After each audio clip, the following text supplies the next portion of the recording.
সাবেক সোনালী ফসল সারিয়াকান্দি উপজেলা ছাত্র দলের সাবেক সফল সাধারণ সম্পাদক, বর্তমান উপজেলা যুব দলের 1 নং যুগ্ম আহ্বায়ক জনাব এম রুবেল আলম ভাই।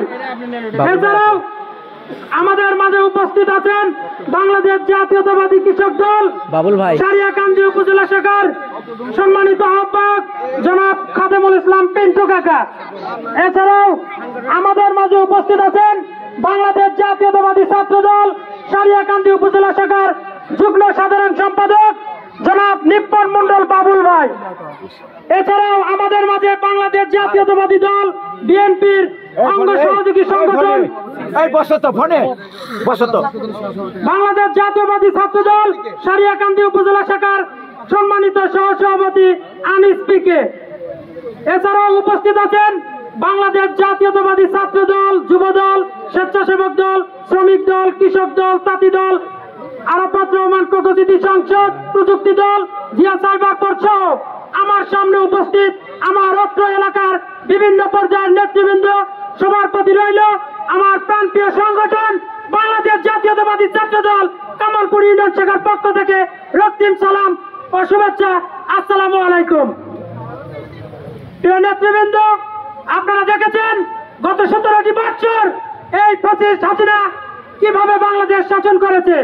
আমরা ভোটার হওয়ার পর থেকে একদিনও একটা ভোটেও যতটি নির্বাচন হয়েছে সুষ্ঠুভাবে কোনো ভোট দিতে পারি নাই। দেশের মানুষের কোনো অধিকার ছিল না, কথা বলার অধিকার ছিল না। গত 5ই আগস্ট ছাত্র জনতার গণ অভ্যুত্থানের ফলে আজকে আমরা এই মুক্ত বাংলাদেশে বসবাস করতে পেরেছি। তাই আমি ভোট দিতে আমি বক্তব্য দিব না, বক্তব্য দিবে আমার সিনিয়র নেতৃবৃন্দ। আমি শুধু একটা কথাই বলতে চাই, সামনে যে নির্বাচন আসছে 2026 সালের এপ্রিল কিংবা মের প্রথম দিকে নির্বাচন হবে। সেই নির্বাচনে আমরা আশা করি আমাদের সারিয়াকান্দি সোনাতলার মাটি ও মানুষের প্রিয় নেতা, বগুড়া জেলা বিএনপির সম্মানিত উপদেষ্টা, কেন্দ্রীয় নির্বাহী কমিটির অন্যতম সদস্য, আমাদের জননন্দিত জননেতা আলহাজ কাজী রফিকুল ইসলাম ধানের শীষ প্রতীক নিয়ে আসবে এবং আমরা তাকে বিপুল ভোটে ধানের শীষে ভোট দিয়ে এমপি হিসেবে নির্বাচিত করব।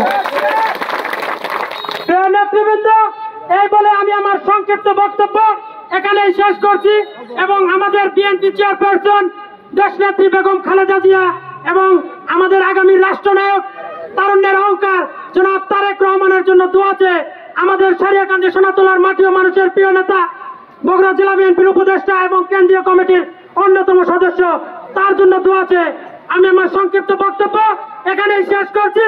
শহীদ জিয়া অমর হোক, দেশনেত্রী বেগম খালেদা জিয়া জিন্দাবাদ, তারুণ্যের অহংকার আগামী রাষ্ট্রনায়ক তারেক রহমান জিন্দাবাদ। আপনাদের সবাইকে ধন্যবাদ। আসসালামু আলাইকুম।